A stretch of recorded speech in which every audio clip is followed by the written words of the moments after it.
எதிரிகளை கூட நாம் நம்பிவிடலாம், ஆனால் ஒரு காலமும் துரோகிகளை மட்டும் நம்பவே கூடாது. நமக்கு வாழ்க்கையில் அதிக பாடங்களை சொல்லிக் கொடுப்பவர்கள் துரோகிகளும் அவர்கள் செய்யும் துரோகங்களுமே ஆகும்.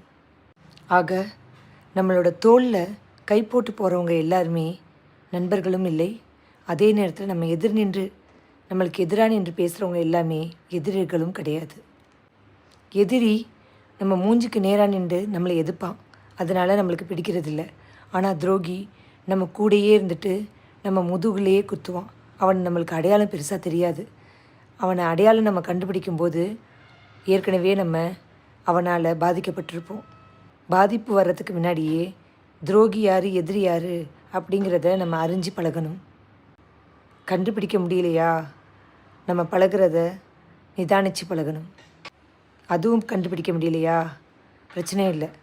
பழகிறத ரொம்ப ஒரு சின்ன நம்மளோட வட்டங்களை சுருக்கி பழகணும்.